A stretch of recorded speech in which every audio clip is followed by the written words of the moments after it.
Okay. Welcome to City Hall. I appreciate you all coming tonight, and I hope everybody's comfortable. We are here at City Hall on historic South Street in history's hometown in Auburn, New York. And we want to welcome all the people that are watching us online, thanks to our Deputy City Clerk.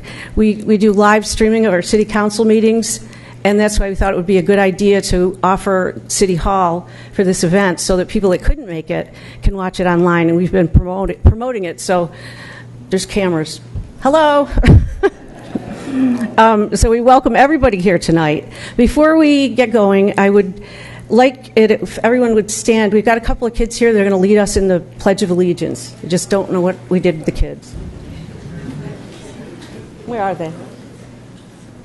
Anne? Here they come. Here they come. Here they come. All right, we'll wait for you to give us the word. I pledge allegiance to the flag of the United States of America and to the republic for which it stands, one nation, under God, indivisible, with liberty and justice for all. Ladies, what's the reading? These girls are from the Genesee Elementary School. Thank you. Thank you very much.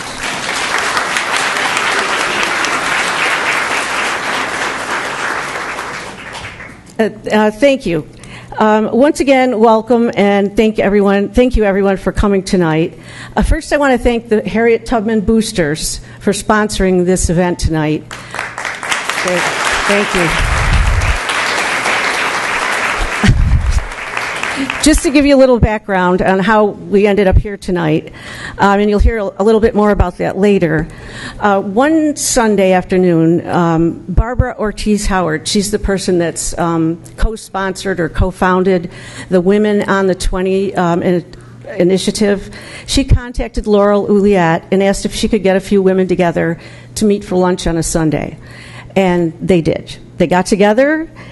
They had a little lunch. They talked about the Women on the 20 project and the fact that Harriet Tubman had won out of 600,000 votes that were cast, and Harriet got over a third of the votes to be the first woman to be on the United States currency and to be on the 20. So that was very exciting.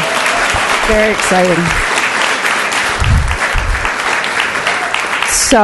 So Barbara and Laurel and a few women put their heads together, and they came up.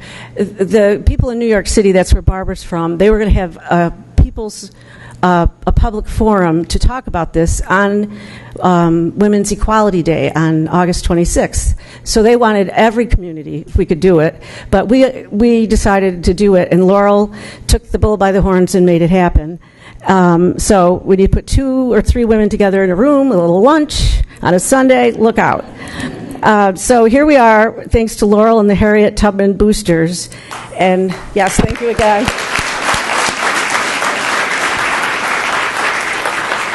Now, this event today is Women's Equality Day, a national holiday. And this is also the People's Town Hall event that we're holding. And we're holding it for a few reasons, but with only one common theme: women in our pursuit of equality. We want to keep working for justice and equality for women, and we want to remember and honor the women that have lifted us all up to where we are now. Women like the late Congressman from New York, Bella Abzug, who was the woman who pioneered and pushed to have this day designated August 26th as Women's Equality Day. This was back in 1972. And that sounds like a long time ago to me, so I can only imagine how Ella feels about it.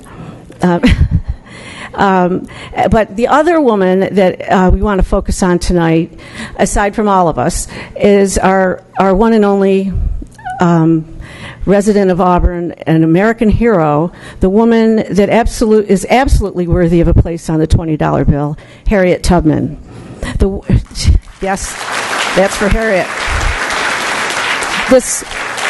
This one solitary woman that faced unimaginable hardship and danger to lead hundreds of slaves to freedom, who stood up for human rights and justice, not to mention after all that, she actually enlisted in the war and served in the Civil War as a soldier, a spy, a nurse, a scout, and of course, the woman always has to cook, so she was a cook too. And she continued after that to serve her community and support women's suffrage until she died in 1913, and she is laid to rest here in Auburn at Fort Hill Cemetery. She unfortunately passed away 7 years short of the day she could have cast a vote. So we are here tonight to talk about women's equality, our hard-earned and precious right to vote, and to rally together to hope that the U.S. Treasury will change their mind and hear our voices and do the right thing and place Harriet Tubman on the $20 bill. That's what we want. So tonight, down in New York City, there's a little bit bigger event going on probably, but ours has got more heart and soul than theirs. No offense, Barbara. And they wanted to do a live feed here to us in Auburn, but we weren't able to arrange that. So what she did, Barbara Ortiz did, was a video message. So I feel like we're at the Oscars and somebody couldn't win the... so we're going to... Terry Cuddy's going to hopefully hit play and everything's going to go the way it should. So a little message from Barbara Ortiz. Remember, she's the woman that came up with this great idea for Women on the 20. And she's... Hello and good evening. Thank you, Auburn, for standing up and for each other in a renewed call for equality. All of us, your dynamic speakers, yourselves, and the night's leaders, Laurel and the Harriet Tubman boosters, the City Council, Debbie McCormick, are critical change agents. So thank you for all coming tonight and joining with us in other town halls in West Virginia, Georgia, Oklahoma, D.C., and New York to explore our newfound democracy. While I wish we could have live-streamed our message of gratitude, I hope this suffices. Yes, there's a way to go. You know, we love John Lennon's Imagine and Martin Luther King's Dream, and that Harriet Tubman said, every dream begins with a dreamer. But we have to live our dreams. That way we can fill the world with our joy, so much better than the stuff filling the world now as those dreams go unlived in an unequal world. And we can boldly live our dreams when we can see them as possible. A woman's place is on the money. Susan Addistone and myself use that catchy phrase much like Bella Abzug did. A woman's place is in the House of Representatives, to inspire boundless possibility by valuing women.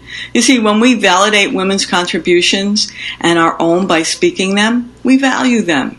When we keep our stories hidden, they have little value and can be easily discarded. But did you ever wake up from a sweet dream and say, Well, it was a rude awakening on June 18th, about a month after our historic campaign had concluded that Harriet Tubman was the perfect choice for the $20 bill, when the Treasury folks said they were going to come out with a $10 bill that was already in the works and feature a woman on it. The substitute seems a patronizing afterthought rather than an authentic salute to women, doesn't it? And we had good reasons for the 22. First, it helps us remind us that in 1920, we gained the right to vote, finally included in the democracy we have been excluded from since 1776. Denied full citizenship, men would have gone to war as they had in the Revolution. Think about it. Women had all the responsibilities of citizenship, like taxation, and following all the man rules, but no voice. We also chose the 20 because it's used more frequently and has a significant dollar value. Women need to be seen as independent too, and in places of high honor, not just on a half a bill or in bills or coins not used. Last but not least of our reasons, of course, is that we need to remove symbols of hate like Jackson and replace them with symbols of hope. Democrats have recently removed his name from many dinners. Now let's replace him on the 20 with a woman to signal that the principles of life, liberty, and the pursuit of happiness apply to everyone, not just a privileged minority, the happiness of dreams fulfilled. Valuing women means valuing all women. It means removing the myths that keep us in lockdown. It means fulfilling our cultural landscape with proportionate female representation. And it means shattering the shackles of slavery in every form that it persists and grows shockingly in the United States and around the world. Tonight, your leaders will share how they make the lives of women better by valuing women. And we want to hear your ideas on valuing women. So be part of that social media tidal wave we're trying to get going here tonight by using the hashtags on the back of the 20 that you've been given tonight. Or just go find Cher or Joan Jett on your social media and share their tweets about valuing women. You can also get your bill stamped, your $20 bill stamped, with a very important phrase for us, and that is, let's replace the slave trader with the freed slave and freedom fighter Harriet Tubman. Thank you, and have a great town hall. And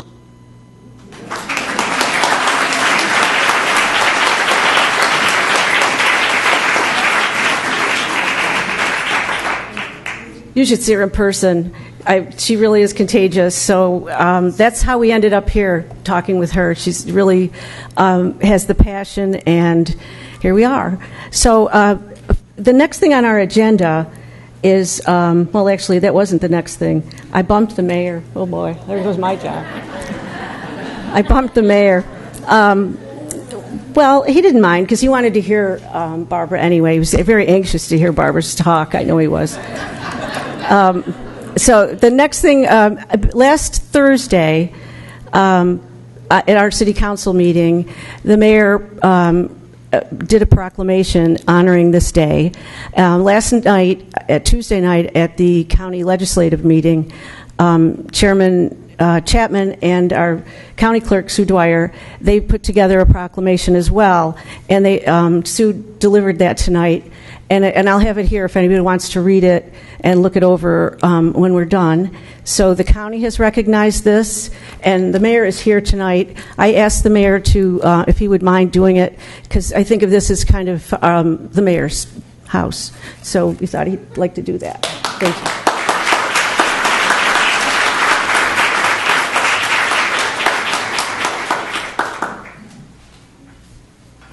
I'm not really sure if I'm going to get yanked out of here in a minute because I'm out of order or whatever. But good evening, everyone. As I've said many times, this is not my building. It's not City Council's building. It's all of your building. And you should be comfortable in here and come for good things and sometimes some bad things. But this is your building, each and every one of us. Not too many years ago, Joan and I were here for some after-school Christmas carolers. And we gave them a tour of the building, and one little guy said, "Can we go upstairs?" And I said, "Sure. What would you like to see upstairs?" Sue was here. She remembered. They wanted to see where we live. They hear the White House on TV, and to be very honest, I'm sure there's times Joan wished I did live here and she didn't, and vice versa. So, but. Please come. You're always welcome. It would be great to see a city council meeting like this with this many people. It'd be awful nerve-wracking trying to figure out what we did wrong. That everybody's here and you're all smiling, so that's double jeopardy right there. So, before I read the proclamation, I just like to do a couple introductions, if I may. To my right is Councilor Debbie McCormick. You met Debbie before. Behind Debbie is Councilor Terry Cuddy. In the back of the room is Councilor John Camardo. I do not know if Councilor Razika is here. I haven't seen him. Peter, if you're here, I haven't seen you. We also have our city manager, Doug Selby, in the back of the room. From the county legislature, we have Ryan Foley, Mike Didio, Suzanne Sinclair, the county administrator. I think I have everyone from the county. Sue Dwyer, right here in front of me, Sue. Our county clerk. And also from Senator Gillibrand's office is Colleen Deacon. Colleen's over here. And Chrissy from Congressman Katko's office.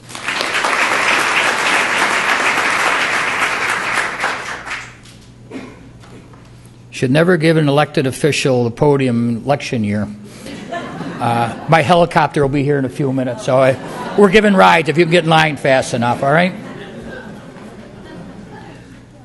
Whereas the women's rights movement started in 1848, less than 20 miles from Auburn in Seneca Falls, New York.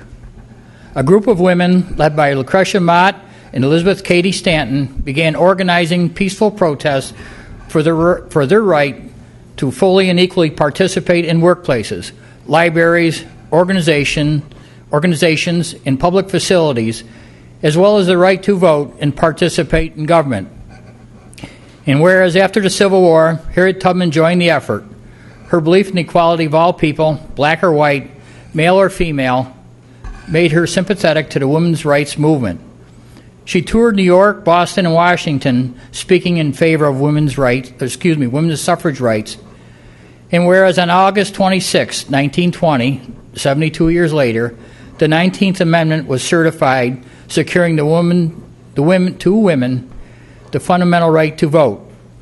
And whereas in 1971, Congress designated August 26 as Women's Equality Day to serve as a symbol of the ongoing fight for equal rights and to celebrate the achievements of women and pay tribute to all those who fight for their progress.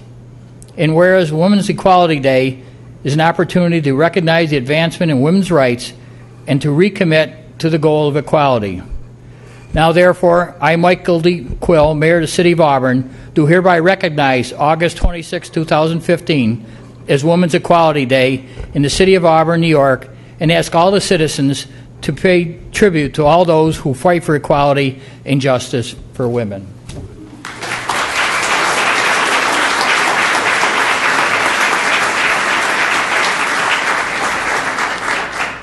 Thank you, Mayor. We really appreciate that. Better look at the agenda now that I've made it. I'm in trouble. So, next up, we've got speakers to come, but as I randomly think of things that I forgot, I want to make sure that I thank everyone, acknowledge everyone, because people have donated just about anything that we're doing here. And I want to thank the Merry Mischief musicians. They were great. Where'd they go? Oh, you know, yeah. Where are they? That is very nice of them to offer to do this. We really appreciate it. It's nice to hear music at City Hall. So next we have a few speakers that we have invited or have offered to come and share with us some information. And the first one up is Jeffrey Ludwig, Dr. Jeffrey Ludwig. He's the Director of Education at the Seward House Museum. And are you one of the new? I thought you were. I saw your article in the paper. Please come up. Welcome, Jeffrey. Thank you.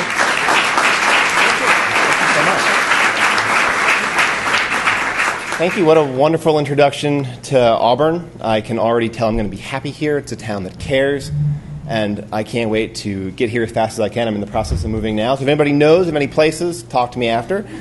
I'd love to hear from you. So thank you so much for inviting me to speak at tonight's town hall meeting, especially for such an auspicious occasion, the 95th anniversary of the passage of the 19th Amendment. I am Jeff Ludwig, as you already know, and the new Director of Education at the William Seward House. In the only now 5 weeks since I've been in Auburn, where I'm in the process of moving with my family, I've come to learn just how special a place this is. You call yourselves history's hometown, and I've come to learn already that it's a very apt and appropriate nickname, true on so many levels of history, and we engage with them every day at the Seward House. We're here tonight together to talk about the suffrage movement, women's rights, and the monumental appropriateness of recognizing Harriet Tubman by placing her on our currency. What a great cause. I'd like to lend a little perspective to the conversation by discussing very briefly the roles of the Sewards, who are, I think we can all agree, exemplary citizens of history's hometown, in the women's rights movement, and to also highlight their relationship with Harriet Tubman, though I realize there will be representatives from her house who will be able to speak to you at greater length. I will just sort of pave the way for them. In my experience, and again, a few weeks deep, the women of the Seward House often steal the show during public tours, and rightly so.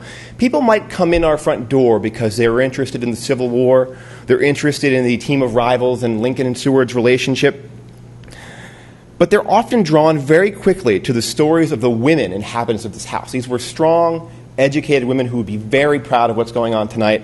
And you've probably all visited the museum. You've heard their stories.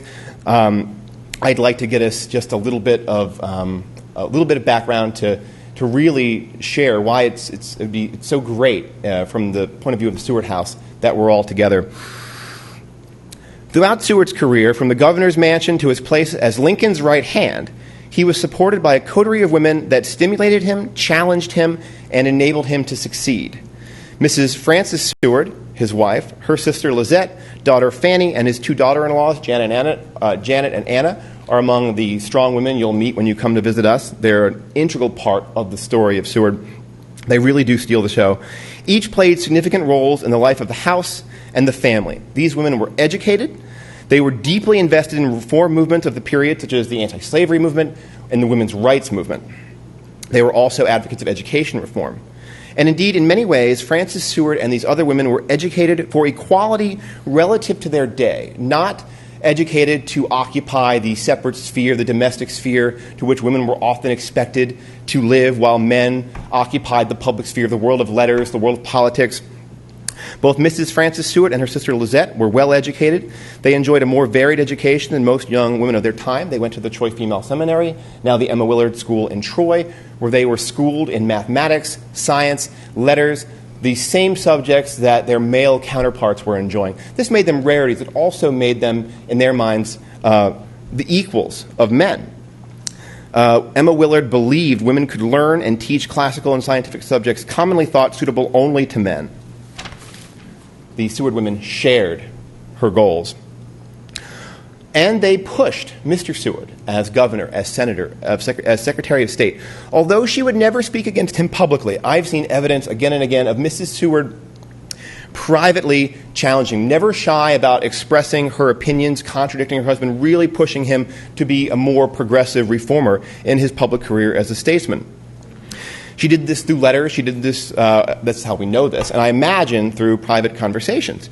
She realized that having a husband in politics had its advantages. Frances believed that the chief way women could create change in the world was through their influences as wives and mothers, among other things, a concept historians call Republican motherhood, a precursor and an important precept in what happens at Seneca Falls. She felt everyone had an obligation, men and women alike, to champion the betterment of society, and she tried to instill this belief in her children.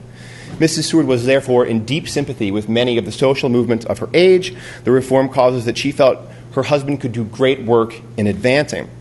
As mentioned earlier, these reform movements, I haven't mentioned yet, I will mention now. These reform movements included the event at Seneca Falls in 1848, the site of the first Women's Rights Convention, home of Elizabeth Cady Stanton, which is only about 15 miles from here. The ideas expressed at that convention were ideas that were near and dear to the hearts of the Seward women, though they weren't there. They were, to quote one historian, world-changing, namely the insistence and the demand for recognition in the law that all men and women are created equal and that women should have the same rights before the law as men. Reformers like Martha Coffin Wright and Elizabeth Cady Stanton knew the Seward family and visited them here in Auburn. The Seward House Museum has a signed copy of Elizabeth Cady Stanton's autobiography. It was made out to Janet Seward. And in there's a great narrative description of a dinner party she attended in 1854. Not here in Albany, but she would have dinner in Auburn, and I'll get to that very quickly, I promise. It was an entertaining dinner, to say the least, and maybe a little bit harrowing for Miss Stanton, who was not well received by all the gentlemen in the room. When the ladies withdrew to the parlor, however, she was comforted right away by Mrs. Seward, who confessed that she agreed with with Stanton's points on women's suffrage. She was in near full agreement. Mr. Seward would not go that far in front of all the people at the dinner party, but he did tell her, "You have the argument. You are in the right. But custom and prejudice are against you. They are stronger in truth. They are stronger than truth and logic. Stronger for the time, but not forever. We're still fighting custom, obviously. But we have the argument." Some years later, dinner again, this time in Auburn, 1868. The Sewards are hosting a Chinese delegation at their home. And once again, Elizabeth Cady Stanton is in attendance. Susan B. Anthony is in attendance. They're here with Frances, Lizette, members of the Seward family.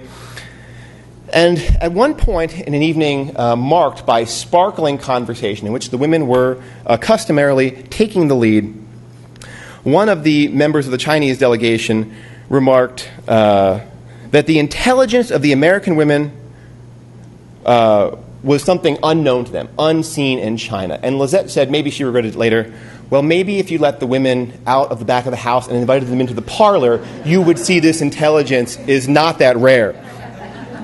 An interpreter relayed to guests later on, the Chinese delegation were impressed. They had never before heard women in all earnestness talk so profoundly and ask such questions. This is right here in history's hometown. Changing gears somewhat and very briefly, Seward's anti-slavery sentiment was deep enough that he and Francis harbored fugitives in their home. We take people into the old kitchens down in the basement and talk about the Underground Railroad. We talk about Harriet Tubman and the relationship between her and the Seward family. Come and take the tour with me. I'm really working up a good narrative there. Frances, the well-educated daughter of a judge, had grown up in Auburn. Her political views were often even more fiercely held than her husband's, a stronger anti-slavery agitator, to be sure. She and her husband gave financial support to Frederick Douglass's abolitionist newspaper, the North Star, and they cultivated, as Dorothy Wickenden recently writes, a strong friendship with Harriet Tubman. In November 1855, when Seward was in Auburn, this is one of the great stories we tell, he was home to receive 2 passengers in the Underground Railroad that Miss Tubman made the cause of her life's work. Harriet Tubman, of course, the most famous conductor on the Underground Railroad. I won't give you the bibliography. You'll get that tonight. I know you will. But what you may know, you may not, was that in 1859 she purchased a home and 7 acres of land from the Seward family. The great Harriet Tubman Museum. I've already been. It's wonderful, and I can't wait to move here and show it off to all my family who are moving with me. The interesting thing about this home, I think, from the point of view of the Seward house, is that Seward deliberately offered very easy terms to get this champion here in Auburn. $25 down, $10 a quarter for these 7 acres, and when she missed a payment, nothing was said about it. This is a friendship that would really be seen upon his passing in 1872, when she was among the first people to pay her respects at the house, to bring flowers. And this is just the tip of the iceberg. So let me close by saying, the Seward House, among many other things, as I'm learning, is a repository of stories that can lend direction and legitimacy to the cause we're here to talk about tonight at this People's Town Hall. A woman's place is definitely on the currency. Thank you.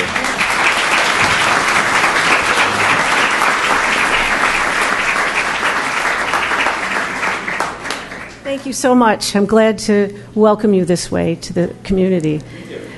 I think we did that with, is it Mitch, is your other new person? He had to jump in full force, too. Our next speaker is Karen Hill. She is president and CEO of Harriet Tubman Home, Inc. And Karen?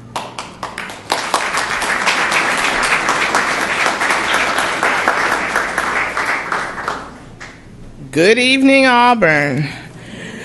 Now, when I got my email from Laurel, she said this is going to be a rally. At a rally, we what? Make some noise. Okay.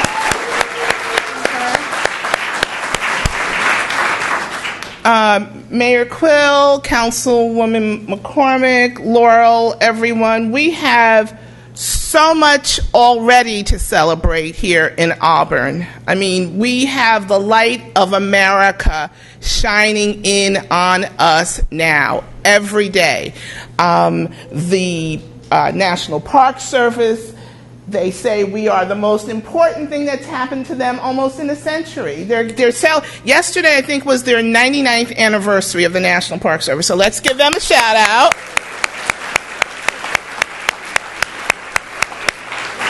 But can you only imagine what the centennial celebration is going to be because of our beloved Harriet being front row and center? It's a new National Park Service, and we need everybody as partners with the National Park Service, and we're at the very, very beginning of that process. But you got to look at everything contextually. Mayor Quill, you've come to the pilgrimage for so many years and talked in support of getting our legislation passed. You went several times to Washington on behalf of the legislation. It passed in December. That's another reason to shout. Okay. Okay. Then we heard that HBO and DreamWorks / Amblin TV, they're doing a film, a biopic on Harriet Tubman. That is moving forward. Senator Schumer, in particular, has been really on it about having part of that film take place in an authentic place, that being Auburn. So we should celebrate that, right? And then Barbara Ortiz and Women on the 20s launched the People's Campaign. And Harriet prevailed. That was the People's Campaign, right? Okay. Don't invite me to a rally if you don't want to shout. Okay. Now, okay, so there's nothing is as strong as an idea whose time has come. Somebody really profound said that. I'm not going to misquote the person, but you all are familiar with that. It is Harriet's time. Come on.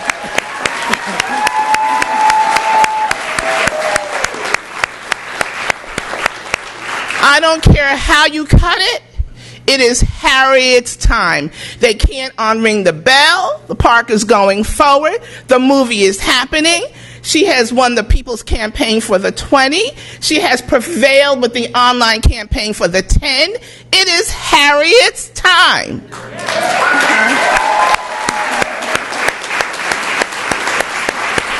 Okay. What we have to do is keep the momentum going. Do not stop now. Do not grow weary in well-doing. And those of you who know Scripture know about that, okay? And I hear the Pastor Stewart talking over there and Trustee.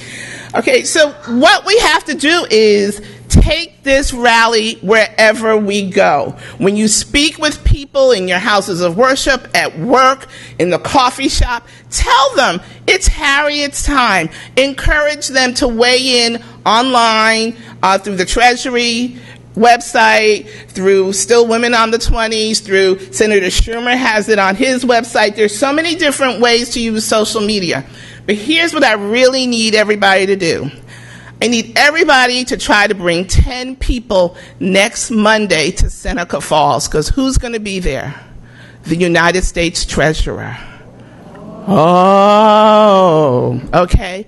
And we need to be there en masse in support of Harriet being on currency. I think this is an incredible, incredible occasion because, Laurel, history will document the efforts to say she needs to be on the most ubiquitous form of currency.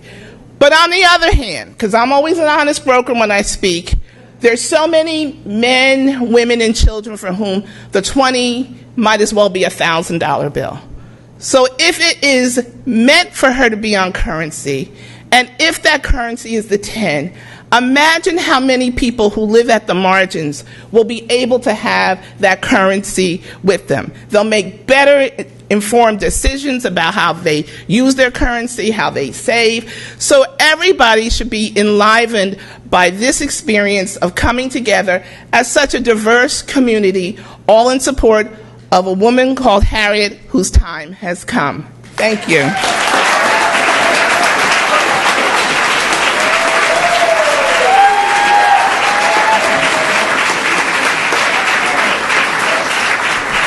Thank you, Karen.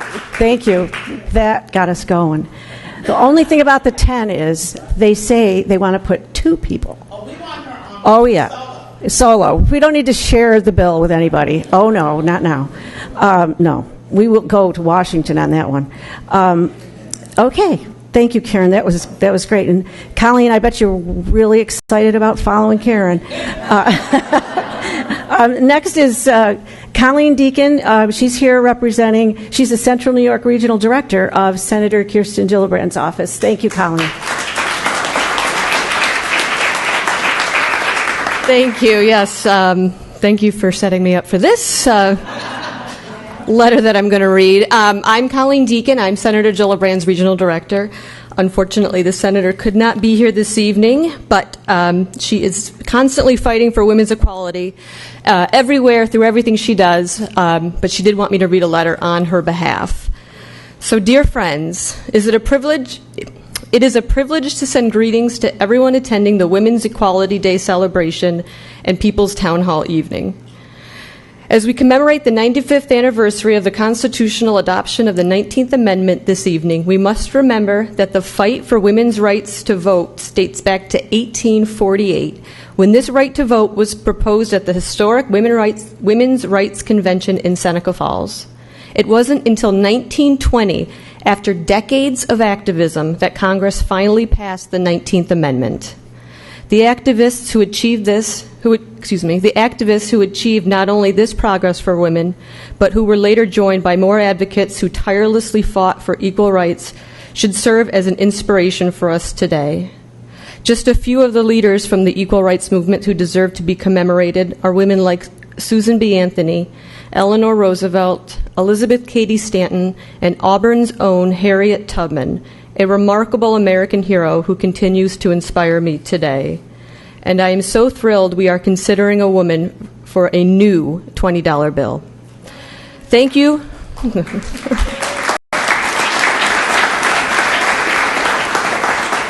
Thank you for all of your hard work. Thank you for all of your work to continue to advance these causes, and please accept my best wishes for a wonderful and fun celebration of Women's Equality Day and a successful town hall meeting. Sincerely, Kirsten Gillibrand.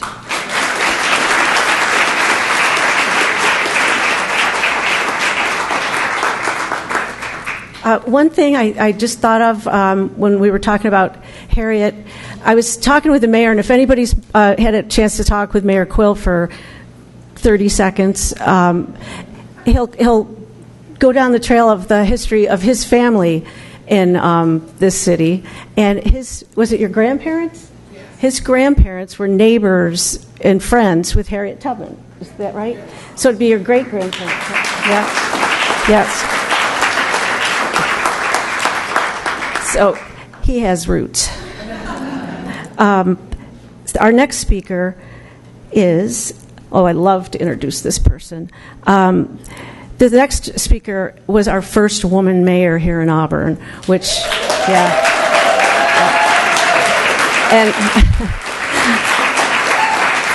And let me tell you, that was a big deal. And I had the honor, and I forgot to introduce myself in the beginning, but now I'm going to make up for it. I was the first city clerk, and I got to sit next to the first woman mayor. So it was a joy. Yeah, yes, it was. So I'd like to welcome Melina Carnicelli. I'd like to welcome you back to City Hall again. Yes. Yes, come on up. Love to hear from you.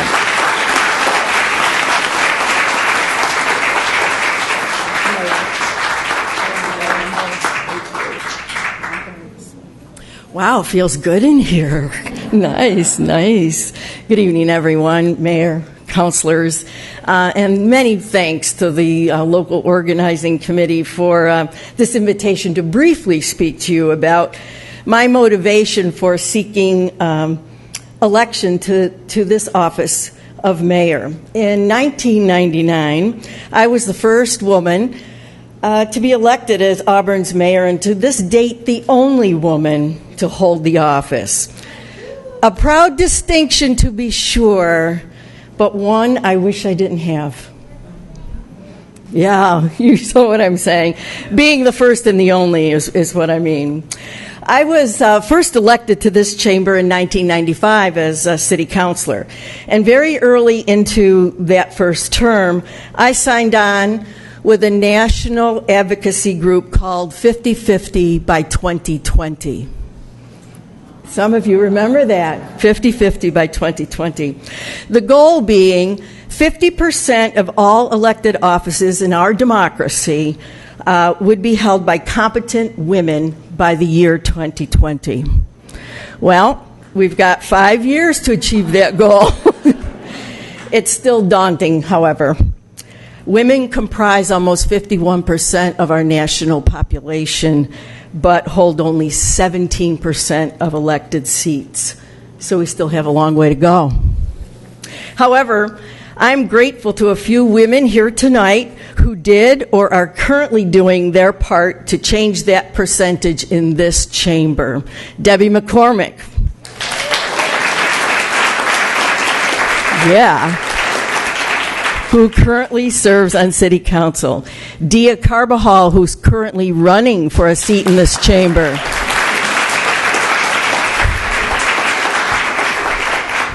Ann Bunker, who brilliantly served as the first woman to hold a council seat in Auburn, New York. You'll remember. Pamela Andrag, who ran for mayor in the early 1990s. Yeah, she was the trailblazer. And Jill DeBrouwer, who recently completed her terms as city councilor.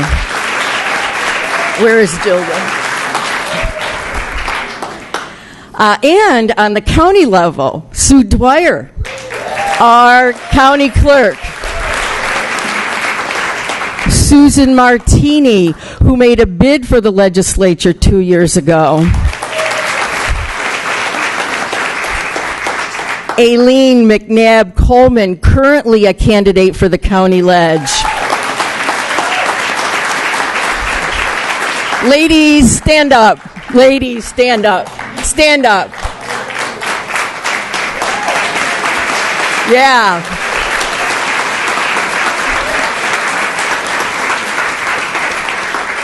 On behalf of all the women and girls in this community, thank you. Ann Petrus, yeah, as we remember her. And many others who served. There are many, many reasons to run for elected office as there are candidates. And for me, there were many public reasons to run and 3 seminal private reasons that motivated me to seek election for the office of mayor. On this Women's Equality Day, those reasons will no longer remain private, in hopes that some of you hearing this message tonight and have a small inkling of seeking elected office. You'll pay attention to that inkling. Let it rise to the top of your heart and your mind and your gut, and then take action pretty soon. For me, the first motivation was that I wanted to move an agenda for social justice forward in this community. Secondly, that was... And those of you in this room who worked on that, I'm so grateful. Secondly, I wanted the girls of this community to see a woman in the highest elected office in this city and to know that a position in government leadership is their rightful place too.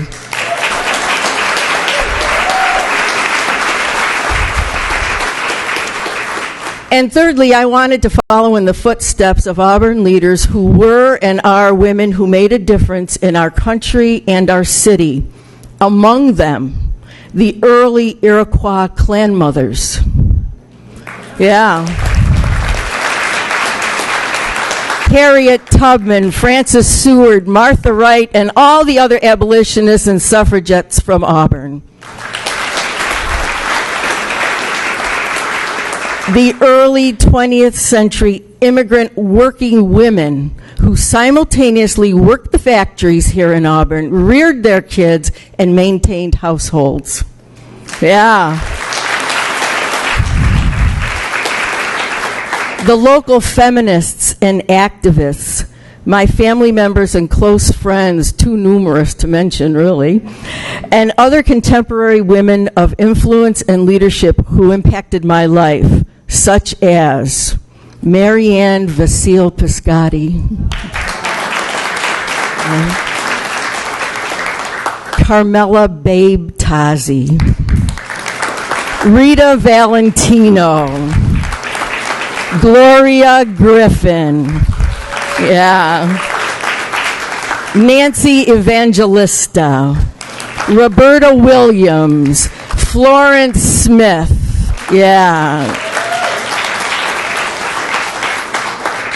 Gwen Weber McLeod, Ann Bunker, Laurel Ulette,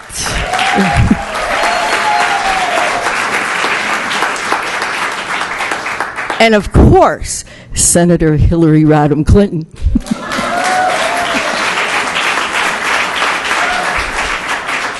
These and many others have already proven that a woman's place is anywhere she wants it to be.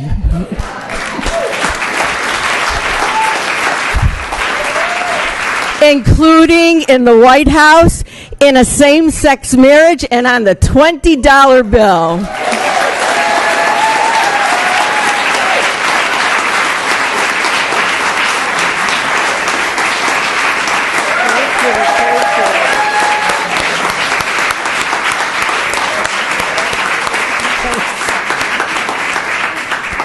You got me going.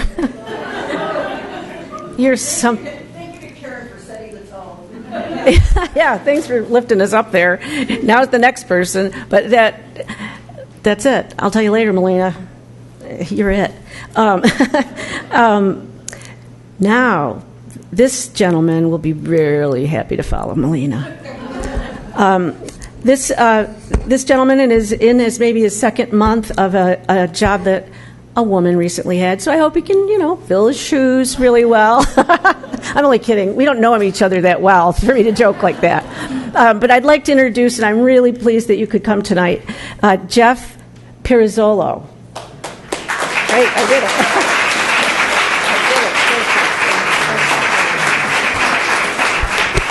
Well, thank you for having me this evening. I do not know who put the menu together, but I had to foul the first woman mayor in Auburn. How am I going to get any more applauses? I'm not going to get any applauses after that. All right, thank you. Thank you. Congratulations, Mrs. Carnicelli, and all of the women out there. What a privilege to be standing in front of you this evening. I was so honored when I was asked to speak this evening. For those that don't know me, my name is Jeff Pirazzolo. I serve the children and the community of Auburn as the superintendent for the Auburn Enlarged City School District.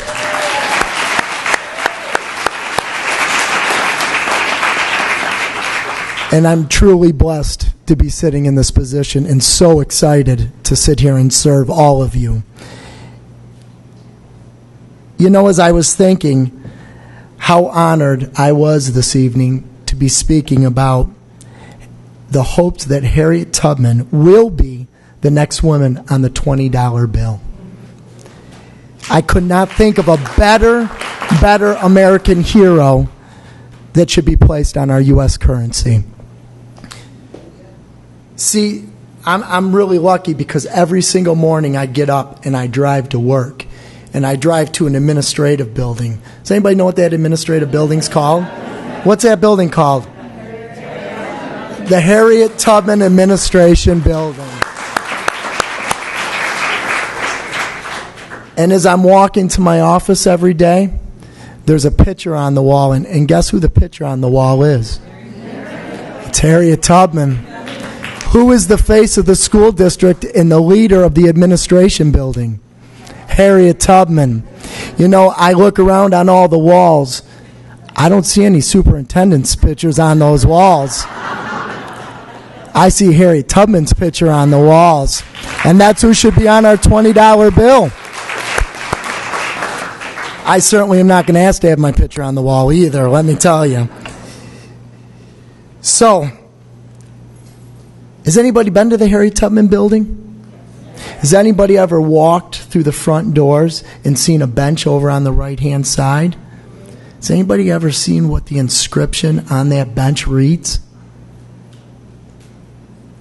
She never lost a passenger. She never lost a passenger. What a remarkable woman. What a remarkable woman.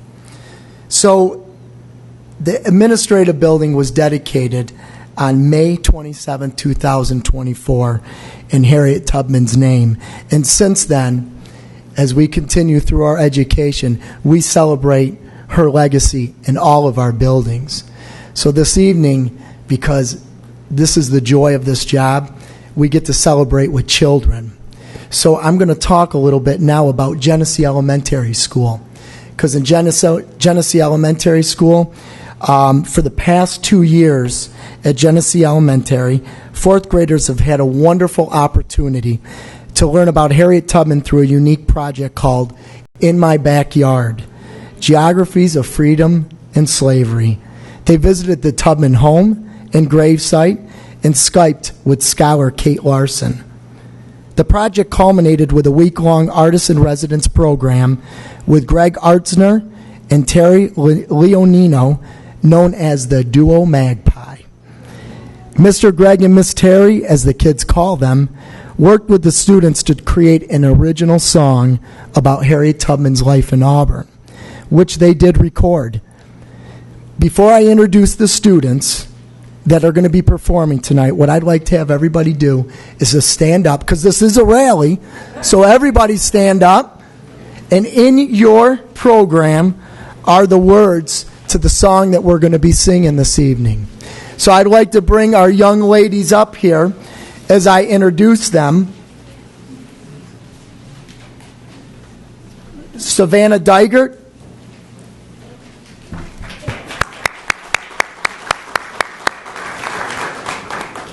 Adriana Strachan, Morgan Seor, Becca Brewer, and Jasmine Lakowski. These ladies will now be performing "Oh Harriet the Brave."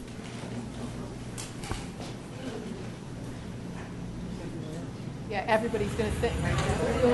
Everybody's going to sing. No, stay standing. We want you singing with us. It's a rally. Singing and dancing.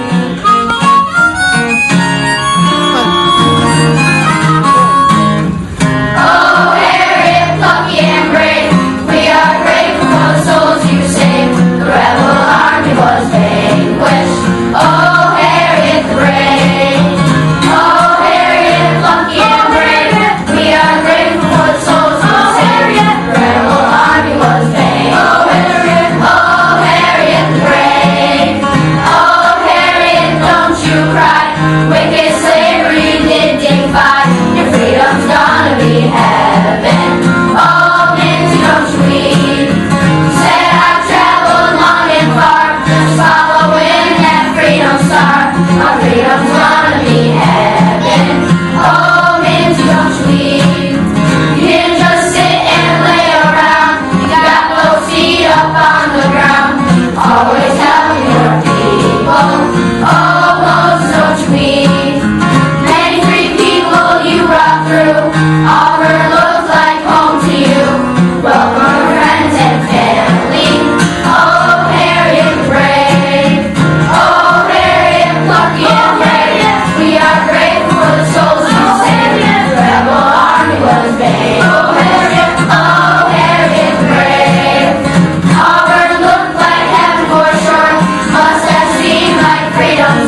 Ladies, great job. Great. Now that's a rally.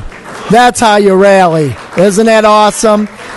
A special thanks goes out to Miss Ann Malad, who works over at Genesee Elementary School, and Cinda Gilmore, and their principal, Stacy Cummings.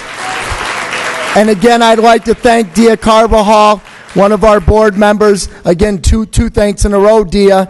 And also Monica Salvich, who is a Board of Education. Without our Board of Education, none of these things would be happening for our kids. So we thank them, we thank our staff, we thank our principals. Again, remember, who's on the $20 bill? Harriet. Thank you. Have a good night. Thank you. Thank you, ladies. That was the best part of the whole night. It was. Oops. That really appreciate it. I bet you get requests for that, or will be getting more requests for that, I'm sure. Thank you again. I just can't get over it. This is beautiful. I wish we were going to sing through the whole rest of the night. But no, I don't, because the next two guests are even, wow, this is just better every minute. We have two guests, and I'm not sure if they want to come together or separately, but these are very special guests and members of our community. We have Michelle Jones Galvin, who is the great-grandniece of Harriet Ross Tubman, and Pauline Copes Johnson, great-great-grandniece of Harriet Ross Tubman. And they're here with us tonight.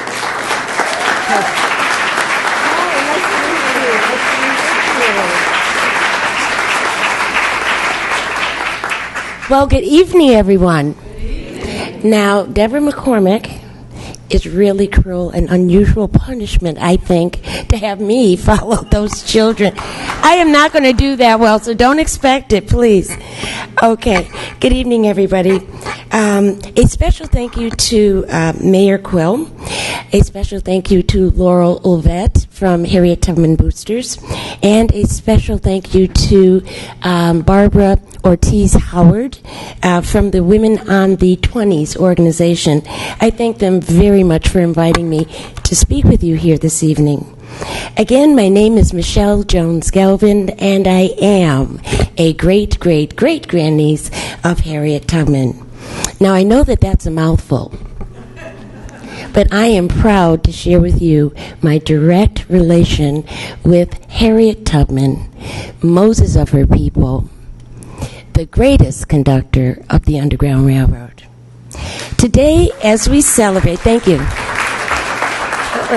Today, as we celebrate Women's Equality Day, great women like Harriet Ross Tubman Davis, known as the Moses of her people and the greatest conductor of the Underground Railroad, come to mind.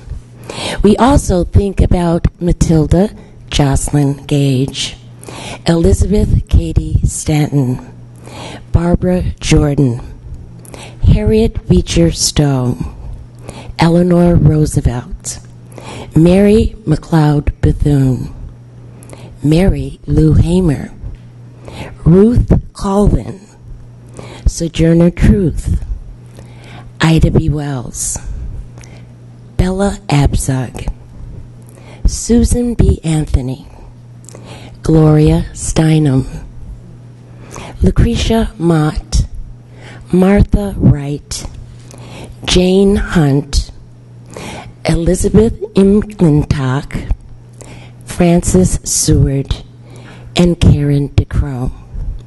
They were our standard bearers as humanitarians, abolitionists, suffragists, and women's rights activists. But we should also take a look into our own lives, into our own communities, right here in Central and Western New York, and across the nation to find those women who, although not famous, struggle with everyday obstacles to equality. In many ways, their lives have had an impact on us and influences in very important ways to shape our own personal lives by instilling their values, by passing down the importance of culture, heritage, traditions, philosophies, and ideologies. As President Obama has said in his 2015 Women's Equality Day proclamation, women's equality is a core civil and human rights principle in the United States. Across America, women are contributing to our economy and our nation in innovative and exciting ways. From businesses to battlefields, women are vital to the prosperity and security of our country. Yet, there is still more to be done to ensure that women have equal opportunities to participate in the classroom, the economy, the workplace, and our democracy. Today, on the 95th anniversary of the passing of the legislation for the women's right to vote, we honor all women, past and present, who have and are working to level the playing field by advancing women's rights. In my opinion, that includes the right for women to take their proper place on American paper currency.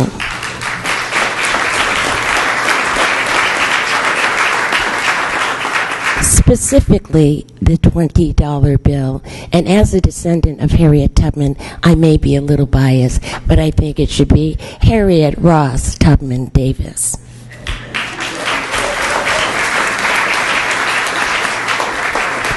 What a fitting tribute it would be to have her image or another woman's image on the $20 bill by 2020 to celebrate the centennial anniversary of Women's Equality Day.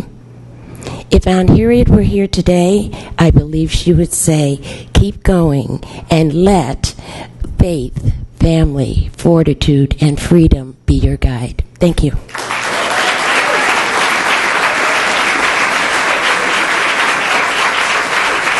Thank you.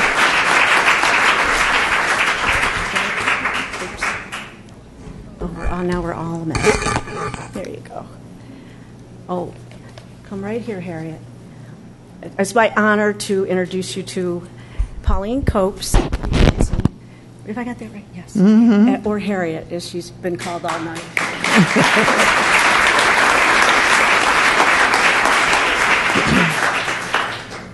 Good evening, everyone, and good evening to the dignitaries and all those gathered here who are here to see about Aunt Harriet being on the $20 bill.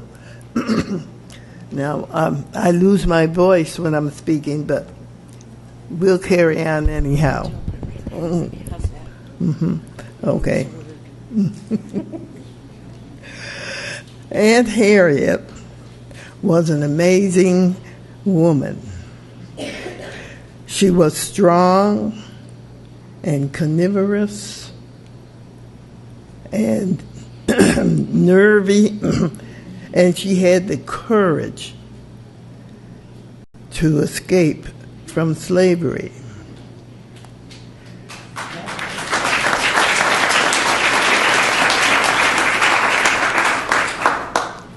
She was called the difficult girl by her masters. And I resent how she was treated when she lived on plantation in Bucktown, Maryland. She was treated like cattle. And all the slaves that were bought there were marched through the streets naked so they could see the people who were going to buy them. They could see just what they were getting. The clothing that they would have been wearing, they had none. They were shackled and marched through the streets when they got off the ship that bought them there. And Harriet suffered abuse until she escaped from slavery. We celebrate her and her accomplishments now. This has been a long time coming. When I went to Genesee Street School, which has been quite a few years, I didn't learn anything about Harriet Tubman. And when I first found out that I was a relative, which I didn't know, I was astonished that I was a relative of Harriet Tubman. So my mother and father had never told me that I was a relative.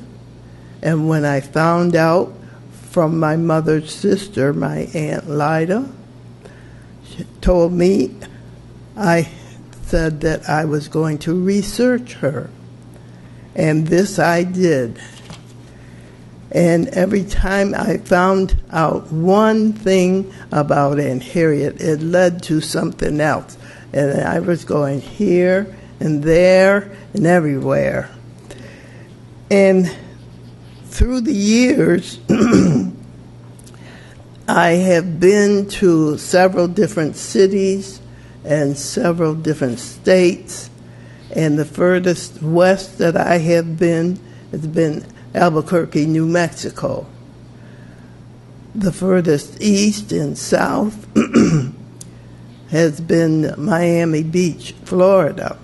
I've been to Kentucky, I've been to Ohio, I've been to Maryland, and saw where Aunt Harriet was living on the Thompson Plantation. But she was born on the Thompson Plantation, but she lived with her master in Bucktown, Maryland.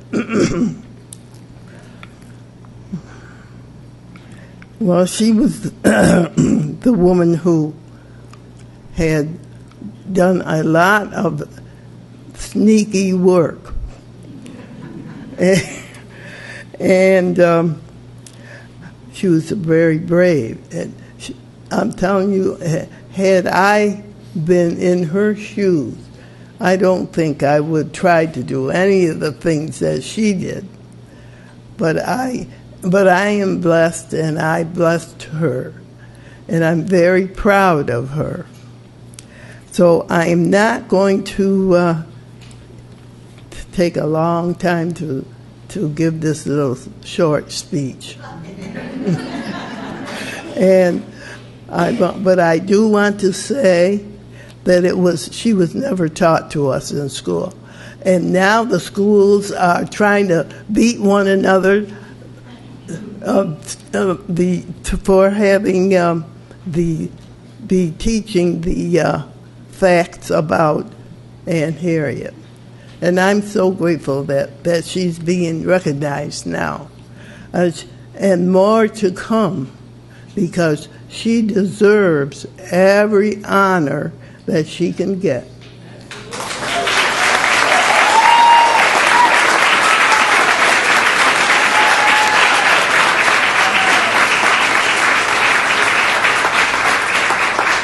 So it's coming now, and I am very happy about that. And so anything that they talk about Aunt Harriet, I'm there. When they want me to come, I show up and do what I can to promote Aunt Harriet. And I say Aunt Harriet and not Harriet Tubman. I say Aunt Harriet because she really was my aunt. And she lived here in Auburn for over 50 years. And you know, a lady, when I was working at the historian's office, a lady came there to find out about Aunt Harriet, and she told me, she said, "Your Harriet Tubman was buried in Ohio, in an old soldier's place. So I said to her, no, she's right here in Auburn. And then she tried to defy me, but I was better. And I said, if you want, I'll take you right over to the cemetery and show you where she's at. But anyhow, I am very grateful to be able to speak this evening, and these few words that I said are from my heart. And you know, Aunt Harriet was the woman who helped change the outcome of these United States.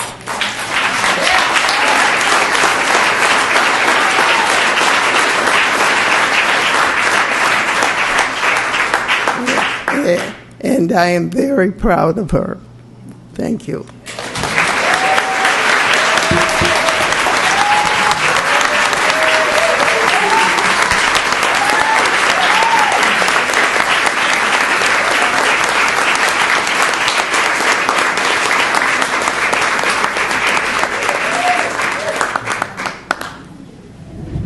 Thank you, Pauline. That was pretty good. I thought you told me you weren't a public speaker.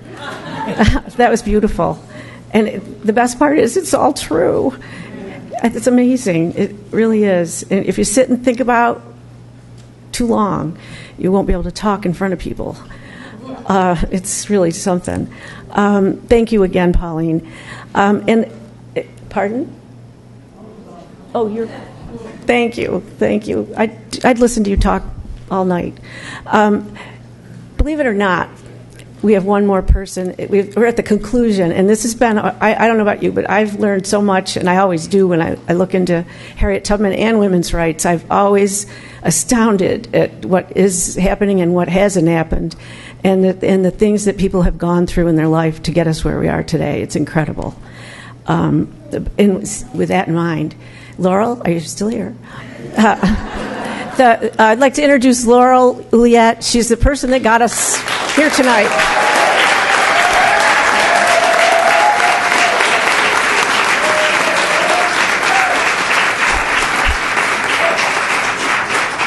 Thank you all very much. I had a lot of help, believe me. Everybody on the committee was wonderful, and everybody stepped right up and really pitched in and made it possible for tonight to happen. On behalf of the Harriet Tubman Boosters, I want to thank our guests for taking time to come out this evening and share their support for putting a woman on U.S. currency. Thank you also to our Genesee Elementary students for sharing their hard work and talents with us. I think everyone will...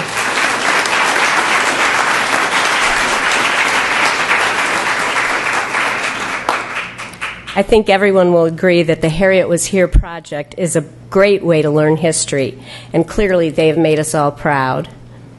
We also appreciate our friends who dressed in period clothing and provided music,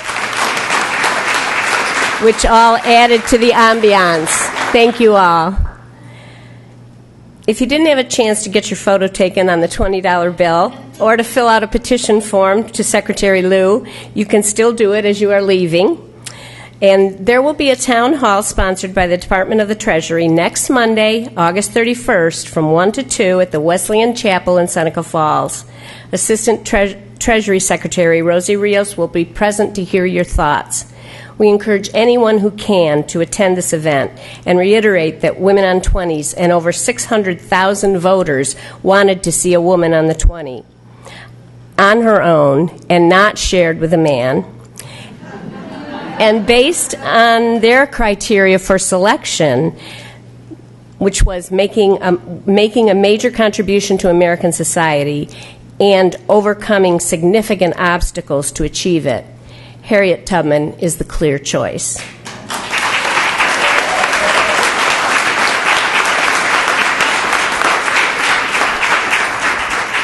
Finally, tonight's event was recorded, so you can go to the Auburn City website and see it again and share it with others. Thank you all for coming out tonight, and have a great evening.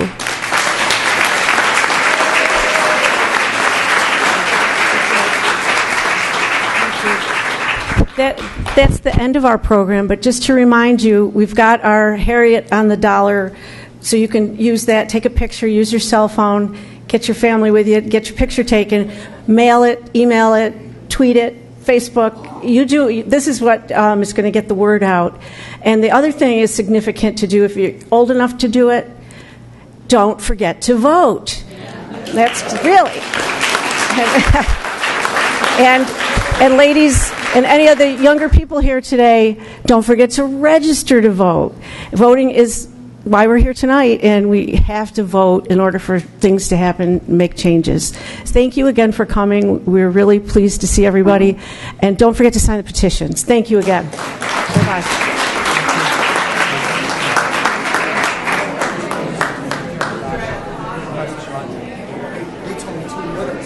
I made it a little bit long.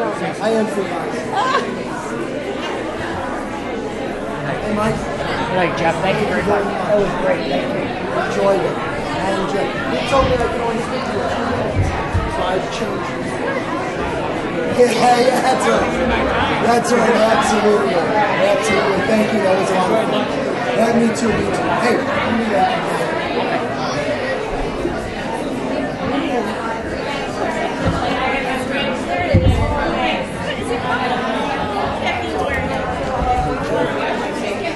To that, huh?